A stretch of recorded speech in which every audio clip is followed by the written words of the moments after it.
हमारे वीडियो में। और यह वीडियो वास्तविक संख्या का छठा पार्ट है, छठा वीडियो यानी कि छठा क्लास कर लीजिए, है ना। तो पिछले के क्लास में मैंने सम संख्या के बारे में बताया, तो आइए आज हम विषम संख्या के बारे में हम लोग जानेंगे। तो विषम संख्या कहते हैं कैसे, किसे, कैसे नहीं किसे कहते हैं, किसे। तो देखिए विषम संख्या जिस प्रकार से आप लोग सम संख्या के बारे में अच्छे तरीके से समझे हैं, उसी प्रकार से जो है यह विषम संख्या को भी समझने का प्रयास करिएगा। मिलता जुलता मिलता नहीं है, सेम टू सेम सम, जैसे सम संख्या का परिभाषा होता है वही सेम चीज विषम संख्या का ही परिभाषा है। तो विषम संख्या का परिभाषा होता है वैसी संख्या जिसमें दो से भाग देने पर वह संख्या पूर्णतः विभक्त नहीं होती है, पूर्णतः विभाजित नहीं होती। यानी कि कह लीजिए कि जब किसी भी संख्या में वैसी संख्या लेना है जिसमें दो से भाग देने पर वह संख्या पूरा पूरा ना कटे, पूरा ना कटने का मतलब शेषफल 0 प्राप्त ना हो, वह संख्या जो है विषम संख्या कहलाएगी। तो आइए हम लोग परिभाषा के माध्यम से और परिभाषा के लिखाते हुए अच्छे तरीके से जो है समझते चलिएगा और मैं समझाते चलेंगे। तो देखिए सबसे पहले हम लोग विषम संख्या के बारे में आज पढ़ेंगे, है ना। तो विषम संख्या, विषम संख्या, विषम संख्या कहते हैं किसको, इसे इंग्लिश में ऑड नंबर बोला जाता है, ऑड नंबर। विषम संख्या कहते हैं किसको, तो वैसी संख्या, वैसी संख्या जिसमें दो से भाग देने पर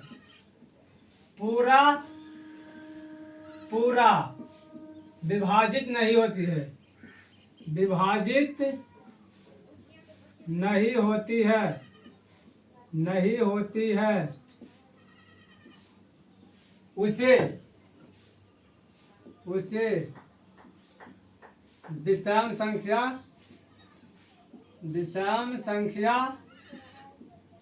कहते हैं, विषम संख्या कहते हैं। जैसे में जान लीजिए, जैसे में 3, 5, 7, 15, 9, 11, 13, 18 नहीं 19, इस प्रकार से आप लोग इन्फिनिट तक जा सकते हैं, है ना। बहुत सारा है, इसकी कोई गिनती नहीं की जा सकती है कि कितना विषम संख्या है ना। तो आप लोग समझ रहे होंगे कि विषम संख्या कहते हैं किसको, तो वैसी संख्या जिसमें दो से भाग लगाने पर वह संख्या पूरा विभक्त नहीं होती, यानी कि पूरा नहीं कटता। मतलब कह लीजिए कि शेषफल है जो 0 नहीं बचता है, तो वही संख्या को हम लोग बोलेंगे क्या, तो विषम संख्या। अब विषम संख्या के बारे में समझे। अब आइए विषम संख्या का व्यापक रूप, विषम संख्या के व्यापक रूप कहते हैं किसको, तो विषम संख्या जिस प्रकार से सम संख्या के व्यापक रूप लिखाए थे, जिस प्रकार से सम संख्या के व्यापक रूप या इस प्रकार से लिखाए थे सम संख्या में कि वह संख्या जो 2m के रूप में होता है ना, इस प्रकार से लिखाए थे। आइए दूसरा परिभाषा से हम लोग जानेंगे और भी अच्छे तरीके से। वैसी संख्या जो 2m+1 के रूप में होता है उसे विषम संख्या कहते हैं, उसे विषम संख्या कहते हैं। विषम संख्या का व्यापक रूप, इसका व्यापक रूप 2m+1 होता है,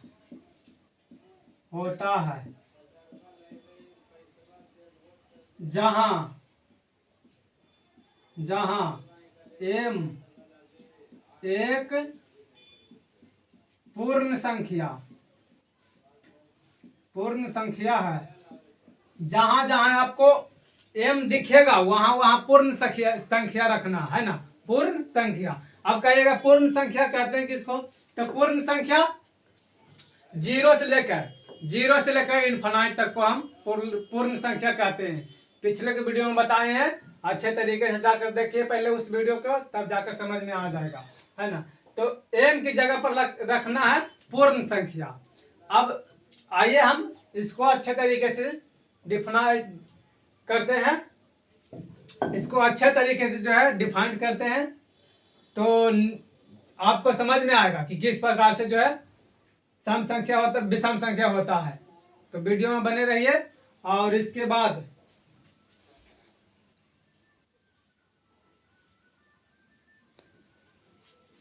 तो आइए विषम संख्या के बारे में हम लोग जान चुके हैं। अब इससे थोड़ा सा आगे चलेंगे। m की जगह पर रखना है क्या, तो m की जगह पर पूर्ण संख्या। और पूर्ण संख्या जो है जीरो से स्टार्ट होकर इनफाइनाइट तक जाता है ना, इनफाइनाइट तक जाता है। इस परिभाषा का एग्जांपल जान लीजिए। इस परिभाषा का एग्जांपल है जो m की जगह पर क्या क्या रखना, तो m की जगह पर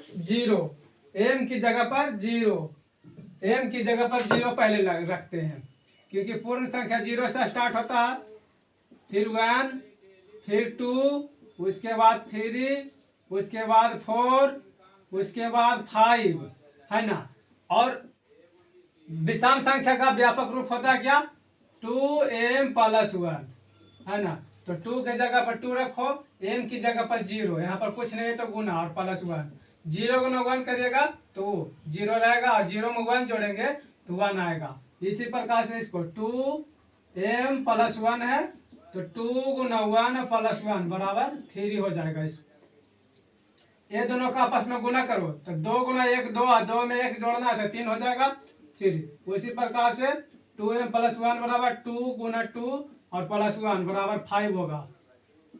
2m+1 बराबर 2m गुना 3 +1, तो ये 7 हो जाएगा।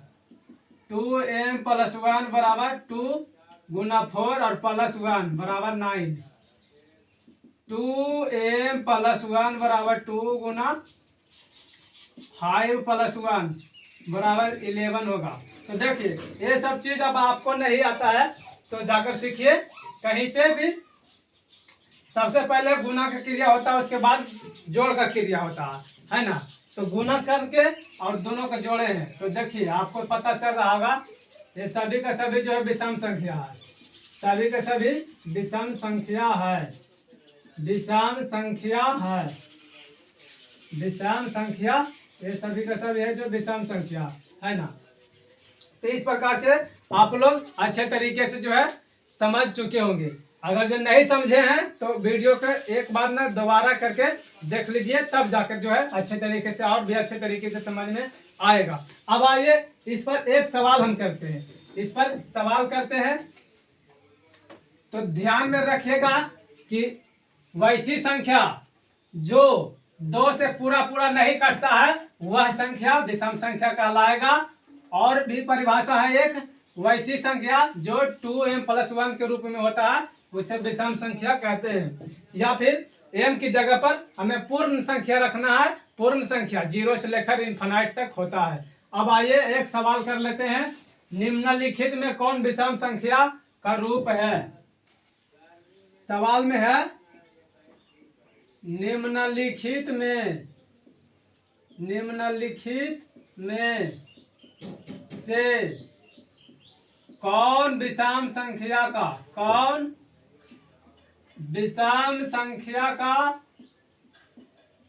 रूप है, विषम संख्या का रूप है। ऑप्शन इस प्रकार से है, 2m, बी में m+1 और सी में 2m+1 और डी में हो जाएगा 2m-1।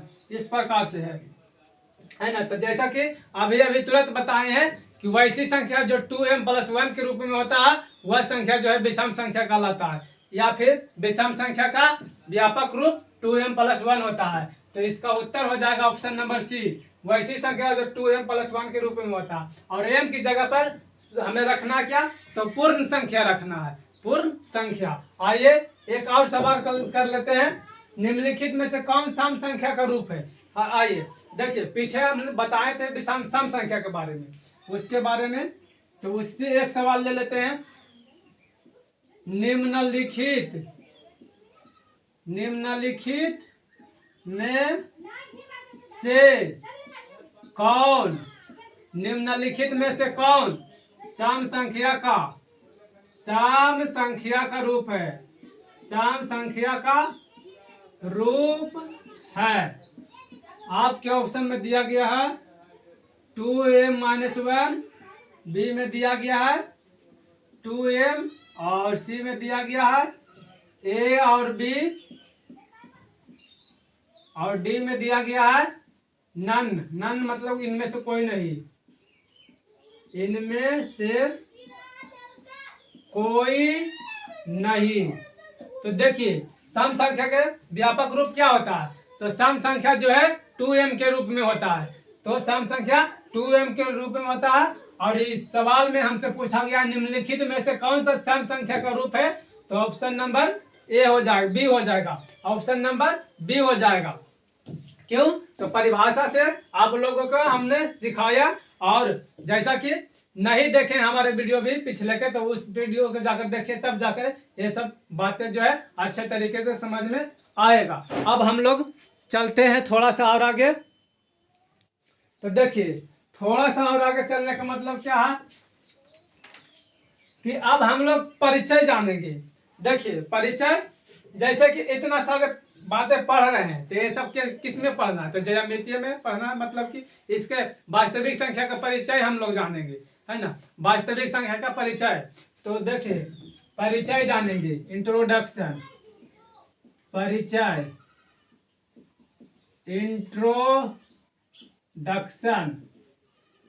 इंट्रोडक्शन होता है। तो 300 ईसा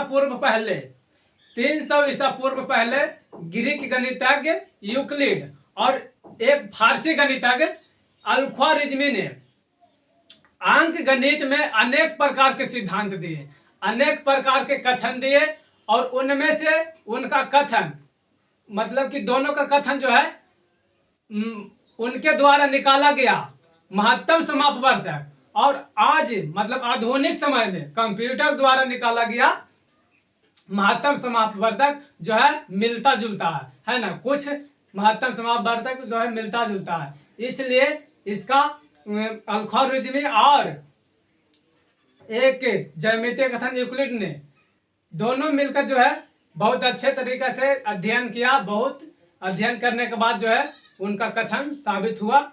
और ज्यामितीय कथन का रचयिता नहीं, ज्यामितीय कथन का, देखिए ज्यामितीय कथन का जनक जो है, ज्यामितीय कथन का जो जनक है यूक्लिड है, और अल-ख्वारिज़्मी जो है, अल-ख्वारिज़्मी है जो बीज गणितीय कथन का जनक है। तो इस प्रकार से आप लोग परिभाषा को लिख लीजिए या लिखवा देते हैं, ठीक ना। तो बने रहिए वीडियो में, अच्छे तरीके से मैंने अपने कंटेंट को, मतलब अपने बातों से आपको समझाना चाह ही रहा हूँ। थोड़ा सा दिक्कत है क्योंकि अभी मैं नया पढ़ाने वाला हूँ, इसलिए। तो बने रहिए हमारे वीडियो में और उनके बारे में जानेंगे। तो देखिए जैसा कि मैंने आप सभी को समझाए हैं उसी परिचय के बारे में, यहाँ पर बोर्ड पर लिखे हैं, है ना। परिचय एक बार हम पढ़ देते हैं और पढ़कर भी समझाते हैं, जैसा कि आप लोगों को बिना पढ़े, मतलब बिना देखे पढ़ने समझाने का प्रयास किए तो शायद आप लोगों को समझ में नहीं आया होगा। तो देखिए परिचय में हम लोग देखते हैं 300 ईसा पूर्व ज्यामितीय ग्रीक गणितज्ञ, ज्यामिति के ग्रीक गणितज्ञ जो थे यूक्लिड, और फारसी गणितज्ञ अल-ख्वारिज़्मी ने इन दोनों ने जो है बहुत अध्ययन किए, और बहुत अध्ययन करने के बाद इनके द्वारा जो अध्ययन करने के बाद जो है निकाला क्या, तो महत्तम समापवर्तक। और आज के समय में जो कंप्यूटर द्वारा निकाला गया महत्तम समापवर्तक मिलता जुलता है ना। इसलिए ये दोनों जो गणितज्ञ जो हुए विश्व विख्यात हो गए। जैसा कि आप लोग किसी चीज के बारे में खोज कर देंगे तो आप जो है एक गणितज्ञ कहलाएंगे, है ना। तो देखिए ध्यान से पढ़ लेते हैं और आपको समझाने का फिर से प्रयास करूंगा। 300 ईसा पूर्व ज्यामितीय ग्रीक गणितज्ञ यूक्लिड एवं फारसी गणितज्ञ अल्ख्वारिज्मी ने अंक गणित के अनेक प्रकार का कथन दिया। अंक गणित के नहीं, अंक गणित में जो है अनेकों प्रकार का जो है कथन दिया, जिसमें से कुछ कथन जो है अति महत्वपूर्ण साबित हुआ और इनके द्वारा निकाला गया। किनके द्वारा, तो ज्यामितीय गणितज्ञ और अल्ख्वारिज्मी द्वारा। ज्यामितीय गणितज्ञ क्या, तो यूक्लिड और अल्ख्वारिज्मी ने इनके द्वारा निकाला गया महत्तम समापवर्तक। और आज के समय में जो कंप्यूटर द्वारा निकाला गया है महत्तम समापवर्तक यानी कि HCF, वो मिलता जुलता है, ठीक ना। तो वही इनके बारे में लिखाया गया है, मिलता है, इसलिए ये दोनों गणितज्ञ जो है विश्व विख्यात हुए। अल्ख्वारिज्मी बीज गणितीय का जनक थे और यूक्लिड जो है ज्यामितीय का जनक थे। फिर से एक बार देखिए, 300 ईसा पूर्व ज्यामितीय के ग्रीक गणितज्ञ यूक्लिड एवं फारसी गणितज्ञ अल्ख्वारिज्मी ने अंक गणित के अनेक प्रकार का कथन दिया, जिसमें से कुछ कथन जो है अति महत्वपूर्ण साबित हुआ। इनके द्वारा निकाला गया महत्तम समापवर्तक और आधुनिक युग में कंप्यूटर द्वारा निकाला गया महत्तम समापवर्तक मिलता है। इसलिए ये दोनों गणितज्ञ जो है विश्व विख्यात हुए। और फिर अल्ख्वारिज्मी जो है बीज गणितीय का जनक थे और ग्रीक गणितज्ञ यूक्लिड ने ज्यामितीय का जनक है ना, जनक थे। तो इस प्रकार से आप लोगों को इंट्रोडक्शन के बारे में आप लोगों को समझ में आया होगा। आइए अब हम कुछ मेन पॉइंट पर चलते हैं, ताकि उस मेन पॉइंट को पढ़कर सवाल बना सकते हैं आप और समझ सकते हैं। तो बने रहिए हमारे साथ।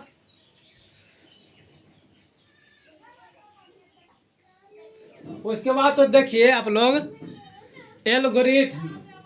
एल्गोरिथम कहते हैं किसको, तो किसी विशेष प्रकार की समस्या को हल करने के लिए जो है चरण सह प्रक्रिया का उपयोग किया जाता है, उसे हम लोग एल्गोरिथम बोलते हैं, है ना। तो आइए इसका भी परिभाषा जानते हैं। किसी विशेष प्रकार के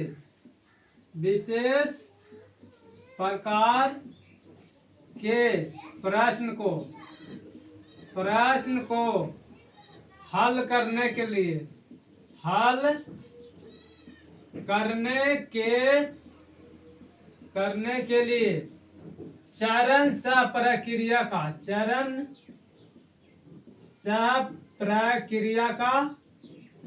चरण सह प्रक्रिया का प्रयोग किया जाता है। प्रयोग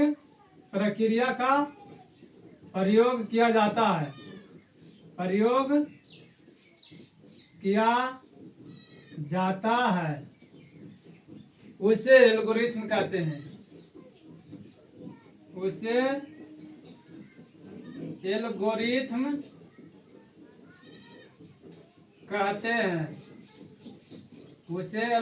कहते हैं। इस प्रकार से आप लोगों को शायद हमारी बातों समझ में आता होगा या ना आता होगा, लेकिन ये सब चीज को आप कॉपी में उतार के 1 से 2 बार आप लोग खुद पढ़िए, 2 बार नहीं तो 3 बार पढ़िए, और जब तक ना समझ में आए तब तक पढ़िए, है ना। 2, 3, 4 बार में जो है आपको खुद समझ में आ जाएगा। जब मैं क्लास करता था तो हमको भी अच्छे तरीके से जो है नहीं समझ में थोड़ा बहुत आता था कि ये सब क्या है, ये सब आदि करने का चीज है। तो देखिए ये सब जो है पूछा नहीं जाएगा आपसे, परीक्षा में नहीं पूछा जाएगा कि 300 ईसा पूर्व में ज्यामितीय गणितज्ञ ने किसका खोज किया था। आपसे ये शायद पूछ सकता है कि ज्यामितीय का जनक कौन है, तो ग्रीक गणितज्ञ यूक्लिड है ना, यूक्लिड। और बीजगणितीय का जनक, तो आप लोग कह सकते हैं बीजगणितीय का जनक जो है, बीजगणितीय जनक क्या है, कौन है, तो अल्ख्वारिज्मी है। इस प्रकार के ये सब सारा का सारा इंट्रोडक्शन है, उनके बारे में परिचय दिया गया कि कौन इनका खोज किया है ना, और कब किया है। अब देखिए एल्गोरिथम है, तो एल्गोरिथम ये सब जो है, ये सब चीज जो है प्रश्न को हल करने के लिए, प्रश्न को हल करने के लिए दिया जाता है, प्रश्न को हल करने के लिए सिखाया जाता है इसी माध्यम से, है ना। तो ये सब परीक्षा में नहीं पूछा जाएगा, लेकिन परीक्षा में जो सवाल आता है उस सवाल को बनाने के लिए हमें इन सभी का बातों का ध्यान में रखना होगा, और तभी जाकर जो है सवाल बन पाएगा हम लोगों से, है ना। तो ये सब को थोड़ा बहुत याद करने का प्रयास करिए और समझने का प्रयास करिए। आपसे ये सब के बारे में पूछा नहीं जाएगा कि परिचय लिखे, है ना। तो आइए अब इससे आगे हम लोग चलते हैं, देख लेते हैं वीडियो में अच्छा आता है या नहीं। ठीक है, अब हम लोग चलेंगे परिमेयिका। परिमेयिका जैसे कि परिमेयिका चलना है, और सवाल को देखिए किस प्रकार से जो हल किया जाता है ना, उसके बारे में इन सब चीजें अगर जो अच्छे तरीके से समझे होंगे, और समझने का तो प्रयास करना ही, हमसे अगर जो हमारे बताने के बाद अगर जो नहीं समझ में आ रहा है तो आप खुद जाकर किसी का वीडियो देखकर समझिए, है ना, समझना तो है, और तब जाकर जो है परीक्षा में चाहे सवाल बनने वाला है। अब इनका परिमेयका दिया गया है। परिमेयका, तो परिमेयका कहते हैं किसको, तो वैसा बीजगणितीय कथन जिसके द्वारा अन्य बीजगणितीय कथन को साबित किया जाता है। तो परिमेयका कहते हैं किसको, तो वैसा बीजगणितीय कथन जिनके द्वारा अन्य और भी जो है बीजगणित साबित किया जाता है, उसे परिमेयका कहते हैं। जैसे कि हम लोग के समाज में बहुत सारे ऐसे होंगे जिनके सहायता से कोई इंसान, जिनके द्वारा उनका रहने के बावजूद ही वो जीवित है, इस प्रकार से समझ लीजिए, है ना। तो देखिए परिमेयका जैसे गांव समाज में होता है ना जी, भलाई करने वाला, वही तो उनके द्वारा नहीं बोला जाता है कि हम हैं तो आप हैं, हम हैं तभी तुम यहाँ पर हो। तो इसी प्रकार से ये सभी चीजों के बात को ध्यान में रखते हुए चलना। परिमेयका में आइए, परिमेयका कहते हैं किसके, परिमेयिका, तो परिमेयका कहते हैं किसको, तो वैसा बीजगणितीय कथन, वैसा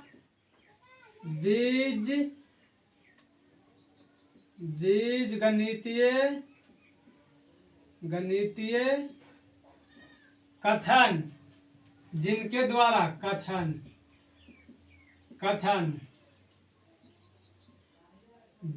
द्वारा जिनके द्वारा अन्य बीजगणितीय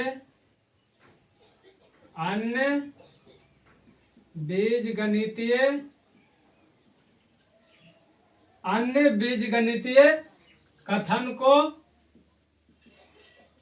को साबित किया जाता है, साबित